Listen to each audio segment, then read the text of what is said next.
Welcome to Economic Classes. In this class, we would take our discussion forward based on the national income and related aggregates. That is chapter number 3 in macroeconomics. Yet we had discussed about the definition of domestic income and the concept of national income. We had discussed the concept of NFIA, domestic territory, and the concept of resident, the terms which were a part of the definition of national income. Further, we talked about the factor income and the transfer income, difference between both the incomes, and then we talked about how to calculate different aggregates of the national income. There were around 8 aggregates as per the syllabus of CBSE. Those aggregates are not limited to what we have studied yet. There is an aggregate like personal income, private income, personal disposable income, which is no more a part of our syllabus, but which still it is advised that you must go through the Google or other videos to check out these 3 other aggregates. Now is the time that we discuss the nominal income and the real income. Our today's topic is the concept of nominal income and concept of real income. When we talk about these two different dimensions of looking at our GDP growth or national income, then we find that the basic difference between both these concepts is the price. That means what? We know that here we are referring not to a particular price of any particular commodity, but we are referring to the general price level. So that means if you are measuring the commodity, whatever the goods and services, final goods and services which we have produced in the current year or in the current financial year, when we measure the value of these commodities at the current year prices, then it is known as nominal income. If we calculate the level of output or the units of the final goods and services, all the final goods and services, on the basis of the prices of base year, which is in India presently it is 2011-12. We measure our GDP or national income taking the base year 2011-12. So if we pick the prices of base year, then the income which is calculated, that is nothing but real income. Now let us see the concept of both the nominal income and real income with the help of an example. On this tabular presentation, we find that there are 2 years given to us, 2011-12 and 2019-20. 2011-12, as we discussed before, it is the base year, whereas in 2019-20, it is the current year. Let us assume that 2019-20 is the financial year, which is our current year. Though current year is 2020-21 right now, practically, but we are assuming here that 2019-20 will be our financial year, current year. Now it is the price and base year. Let us assume that we are picking a common price for all the commodities. So at rupees 100, you can calculate the level of output which was available in 2011-12 as well as 2019-20. So let us see. Price in 2011-12 is rupees 100 and the price in 2019-20 is rupees 120. Here, if you see the level of output, I have kept here the level of output similar. The quantity or level of output, whatever the producer sector has produced, all the goods and services, that is number of units is 1000. 1000 is the number of units of all the final goods and services which the producer sector has produced in 2011. Since we have kept the level of output same in the current year as well, that is 2019-20, here also we find that the output will remain same. But here there is a money illusion. Money illusion. Now you can see that the calculation of GDP, the formula to calculate GDP here is to calculate the value of anything, we have to pick the price and the quantity. And here we see that for the year 2011-12, our GDP was rupees 1 lakh because 100 is 1000. 1000 is our quantity and 100 is our price. price into quantity, the outcome is rupees 1 lakh. So that was GDP in 2011-12. Here if you see, the price is rupees 120, there is change in the price has increased now, but the level of output remains same, that is 1000 units, and the GDP is rupees 1,20,000. Now, if you go to the concept of the nominal income and real income, then you cannot derive a rational conclusion from here. Now we see that though the GDP has increased from rupees 1 lakh to rupees 1,20,000, but is the level of output, has the level of output increased from 2011-12 to 2019-20? It has not increased if we compare the level of output of 2019-20 with the level of output in 2011-12. That is the base year. So that means there is no more production, there is no additional production of goods and services in 2019-20. The increase in GDP, increase in the value of GDP is due to only an increased price of the goods and services. Let us say that is our general price level. So general price level has increased from 11-12, where it is 100 to rupees 120 in 2019-20, and this is why we come to know that it is kind of a money illusion which shows us a hike or increase in the national income or GDP, but it is actually not an increase. Your GDP has not grown at all. Now we will make a little changes in this schedule once again.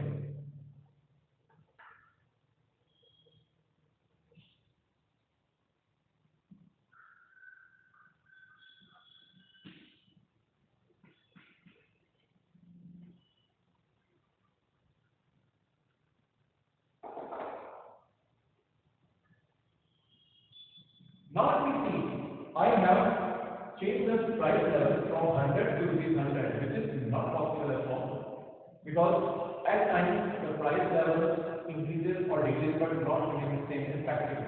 But still I have assumed to show an impact of the change in the level of output on the value of GDP. Now here, the GDP because 11 remains same, because the price of quantity that is 100 into 1000. That is 1 lakh.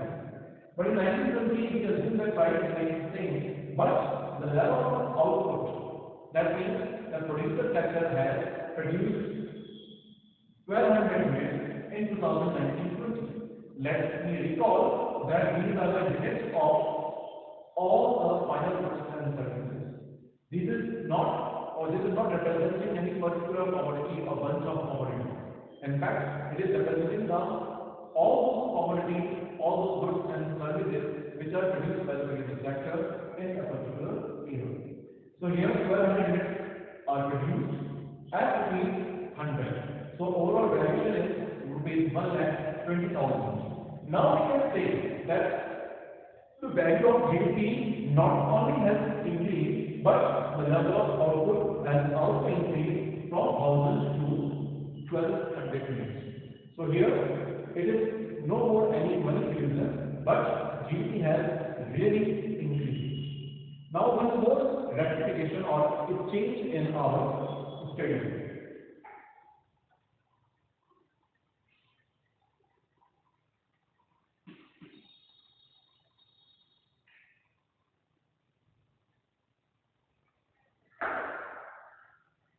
Now this is a sign that let us assume that from rupees 100 the price has increased to rupees 120, whereas the level of output has also increased from rupees 1000 to from level of output that is 1000 units to 1200 units. Here the valuation will change now. If you multiply the price with the quantity, then we will find a little change in our valuation of GDP in current year. We find that from rupees 1 lakh, our GDP has increased at rupees 1,44,000. So here, if we see that, if we are calculating our national income or our GDP at the base year prices, then it will be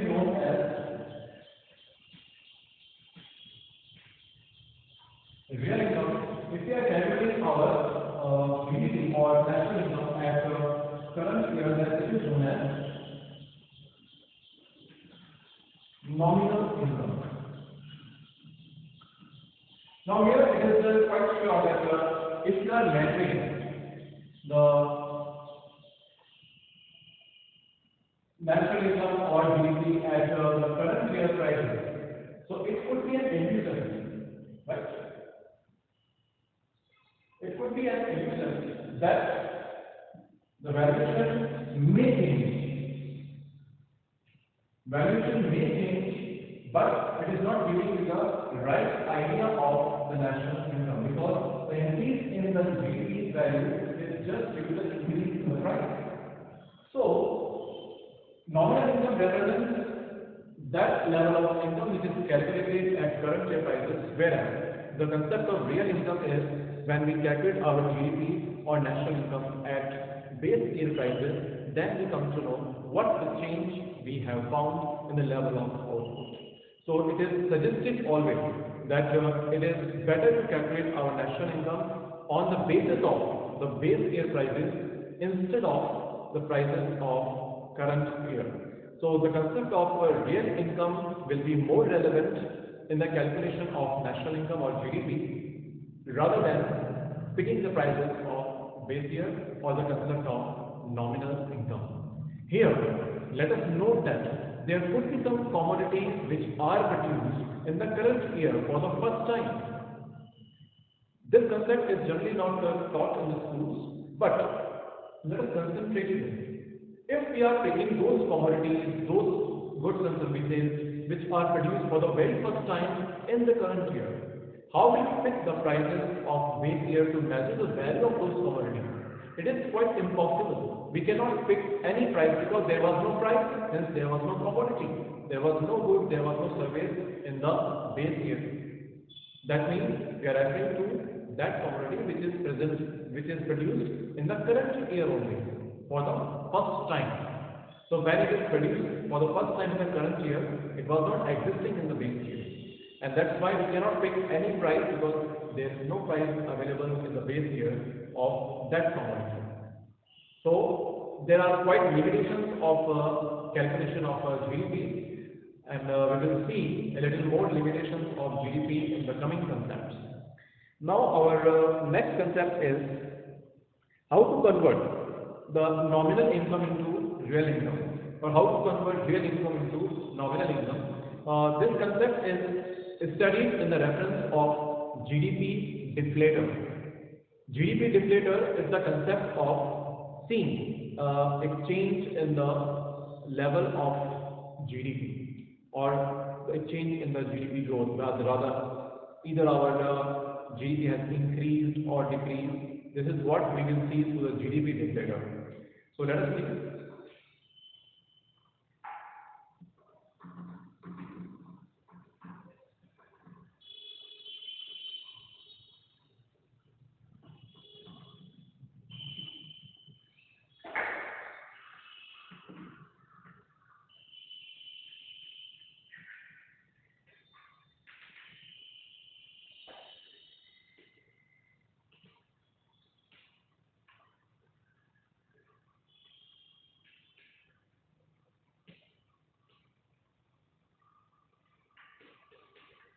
So here, as you can see the formula, the GDP deflator is equal to nominal income upon real income into 100. That means it is representing the ratio of GDP or our national income at current year prices upon the national income at base year prices. Into 100 represented in the percentage. So let's assume that our nominal income is rupees 10,000. Our real income is rupees 5,000. If we put these values in this formula,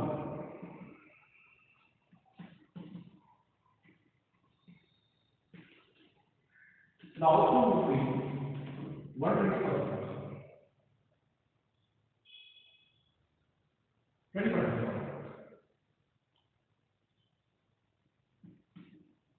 200%. Sorry, I was a little mistaken. So 200%. That means what? If you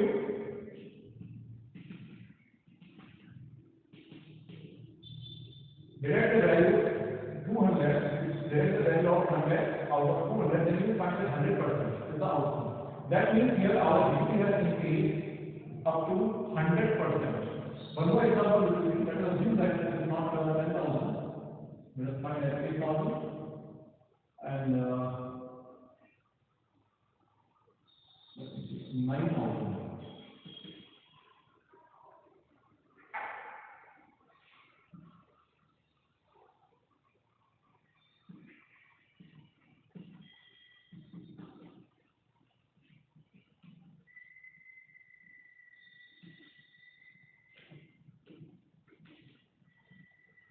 Here if you see that our national income has risen with 200% because 100 was already there. So the change is 200% again. So this is how we see that what is change we have found in the national income, because when we compare our common income and real income, so the value of GDP figure enables us to find out that what is the change in national income we would find. So our GDP growth is around 200% as per this concept. So here it ends. The next concept is GDP and the relativity.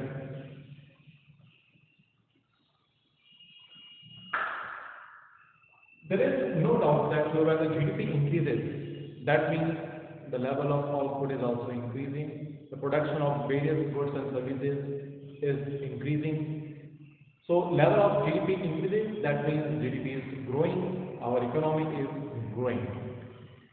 But there are certain limitations of GDP, or there are certain areas which GDP definitely ignores. What are those areas? Let us see one by one. Number one, that is the distribution of income. Let us suppose that India's national income has increased from around 2.3 trillion to 4.3 trillion or 4 trillion.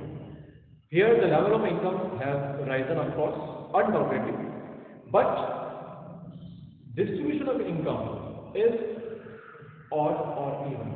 Is it equal in the economy?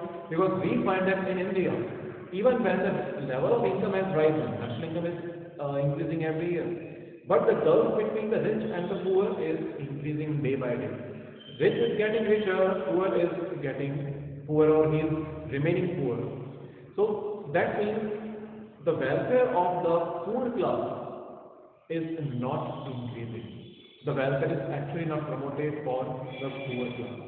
So level of income is rising, but the most of the part of this growth is benefiting only the rich section of our society. So that is the number one point, that is the distribution of income is unequal even when the GDP is growing. So here you can say that GDP is not only the, or it is not always, when GDP is increasing, it is not always a symbol of growth. It could be possible that your society is not getting benefited equally. The next point is composition of GDP. We see that whenever we spend something, that means that is a kind of money flow, because when we purchase something, then only we will spend.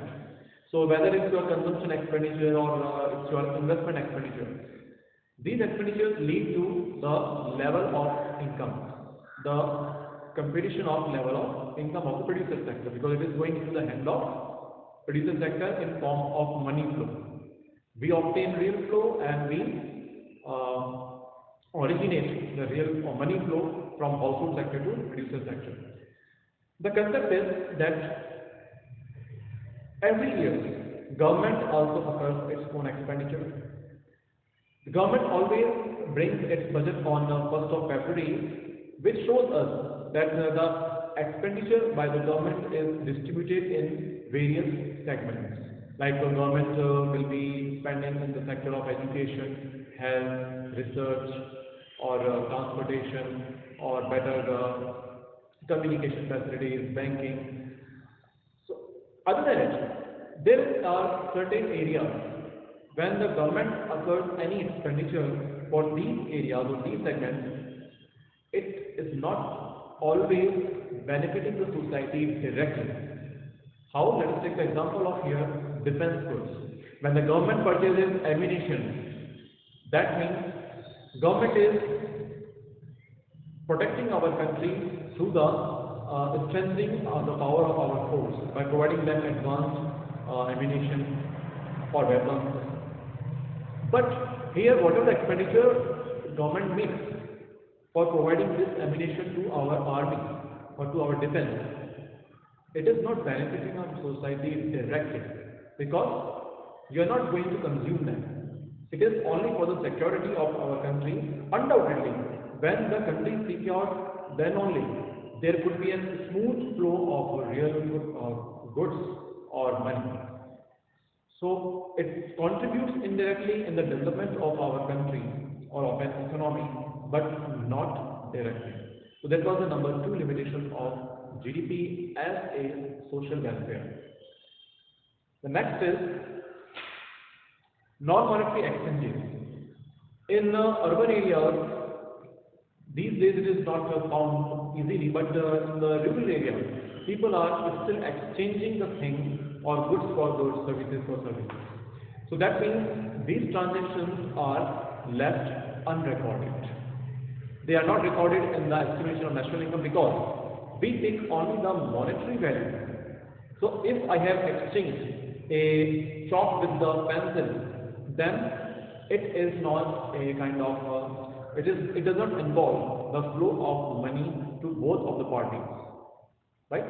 So here we see that most of the transactions which are non-monetary are left to be recorded in the estimation of national income. So even the transaction has happened, economic activity has happened because we cannot ignore the concept of economic activity even when the goods are exchanged for goods. It is also an economic activity. But it does not involve any transaction of money and we cannot pick the transactions like this in the estimation of national income. So that is the third limitation. Fourth is externalities. What are externalities? Basically, externality means whenever any economic activity occurs, there could be a good or bad impact of that economic activity. Suppose, for example, on the occasion of Environment Day, we all it all leads to all the people participate in the plantation process. So ultimately, when we spend our money behind the purchasing of the plants and then planting them at different places, it is benefiting to the society. You can take another example that suppose the government introduces or establishes a park in your locality. In that situation, the society is getting benefited, but nobody is paying for that. So that's a positive externality which is ignored in the estimation of national income because social welfare is being promoted, but there is no economic activity because the people are not paying for that. Other than this, if we look at the other side, that is the negative externalities or the bad impacts of any economic activity. Suppose there are industries around us, we all do our household chores and it leads to the different types of pollution. So when the smoke emitted by the industries or the factories, it definitely damages our environment, also the personal health of an individual of the society. But the society is not, or these industries are not paying the penalty for that. They are not penalized first. Though there are certain emissions, there are certain rules and procedures regarding these emissions which is created by these industries, but still there is no check on them and hardly anybody is going to pay for that. So that is degrading our social welfare, and we find that there is no estimation of such degradation of our social welfare in the estimation of national income.